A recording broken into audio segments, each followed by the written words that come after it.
मत्स्य अवतार कथा। थरे ब्रह्माकर असावधानता कारणरू जड़े बहुत बड़ दैत्य वेद मानू चोराई नहीं जाइथिले। सेही दैत्यर नाम हयग्रीव थिला। वेद को चोराई नहीं जाइथिबा कारणरू पृथ्वी पृष्ठरे ज्ञान लुप्त हो जाइथिला।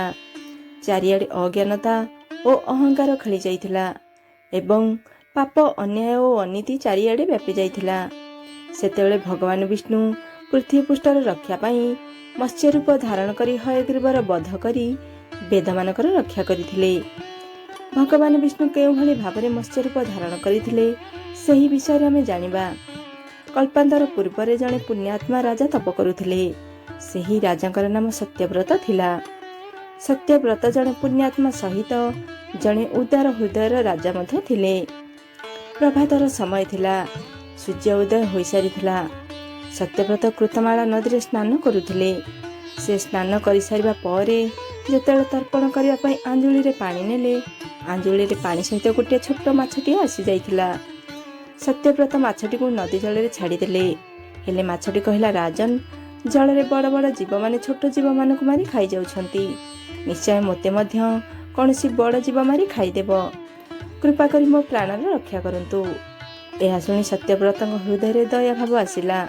से माछटी को जलरू बाहर करी निजर जल रे भर्ती होता कमंडलू रे नहीं रखिदेले। एहा परे गोटे आश्चर्यजनक घटना घटिला। रात्रिक मध्य माछटीर शरीर एते बढ़ीगला कि से माछटी रहिबा पई कमंडलू मध्य छोट पड़ीगला। एहा परे माछटी सत्यव्रत को कहले, राजन, मोर रहिबा पई अन्य कोनसी जगार व्यवस्था करंतु। काहेकि ना मोर शरीर बढ़ी जाइछि। मते बुलिबा पई बहुत कष्ट हेउछि। एहा परे सत्यव्रत से माछटी को कमंडलू बाहर करी जल रे भर्ती होता गोटे माठियारे नहीं रखिदेले। एथिरे मध्य रात्रिक भितरे माछटीर शरीर एते बढ़ीगला कि माठिया मध्य माछटीर रहिबा पई छोट पड़ीगला। द्वितीय दिन माछटी पुनः सत्यव्रत को कहले, राजन, मोर रहिबा पई अन्य कोनसी जगार प्रबंध करंतु। काहेकि ना माठिया मध्य मोर रहिबा पई छोट पड़ी जाउछि। सेतेबेले सत्यव्रत से माछटी को माठियारू काढ़ी गोटे बड़ सरोवर रे छाड़ी देले। किंतु सेही सरोवरटी मध्य माछ पई छोट पड़ीगला। एहा पर सत्यव्रत से माछटी को आनी नदी एवं समुद्र में मध्य छाड़िले।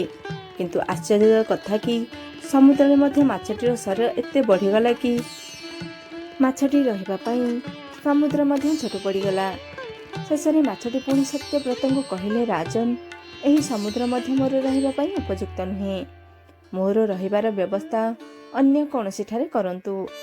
एबे सत्यव्रत विस्मित हो जाइथिले। से आज पर्यंत एते बड़ माछ केबे हेले देखि नथिले। से विस्मय स्वर रे कहले, आपण किए?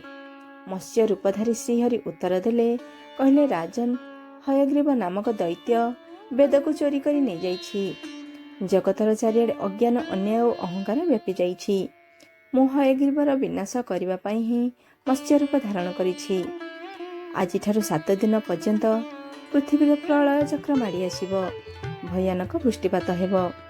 पूरा पृथ्वी जल रे बुड़ीजिब। अतिरिक्त पानी बढ़िबा कारणरू चारिआडे अन्य किछि दृष्टिगोचर हेब नाही। तुम पाखरे गोटे नौका पहुँचीब। तुमे सप्त ऋषिंक सहित सेही नौकारे बसीजिब। मु सेही समय रे तुमको पुनः दर्शन देबी एवं तुमको आत्मतत्वर ज्ञान प्रदान करिबी। सत्यव्रत सेही दिन ठारू हरिंकर स्मरण करी प्रलयर प्रतीक्षा करबाकू लागिले। सप्तम दिन प्रलयर दिव्य उपस्थित होईगला। समुद्र मध्य निज सीमारू बाहर को बाहरिबाकू लागिला। भयानक वृष्टिपात हेबाकू लागिला। टिके समय रे पृथ्वी चारिआडे जलमय होईगला। सेही समय रे गोटे नौका देखादेला। सत्यव्रत सप्त ऋषिंक सहित सेही नौकारे बसीगले। नौकाटी प्रलयर सागर रे भासीबाकू लागिला। सेही समय मत्स्यरूपी भगवान प्रलय रूपी सागर रे देखादेले। सप्त ऋषि एवं सत्यव्रत मत्स्यरूपी भगवान को प्रार्थना करबाकू लागिले। भगवान ठारू आत्मज्ञान पाई सत्यव्रतंकर जीवन धन्य होईगला। से जीवित अवस्था ही मुक्ति पाईगले। प्रलयर प्रकोप शांत हेबा परे मत्स्यरूपी भगवान हयग्रीवंकु बद्ध करी तांकठारू वेदंकु नहीं ब्रह्मा को देदेले। एही प्रकार भगवान विष्णु मत्स्य रूप धारण करी वेद मानकर उद्धार करी संसार प्राणी मानकर कल्याण कले।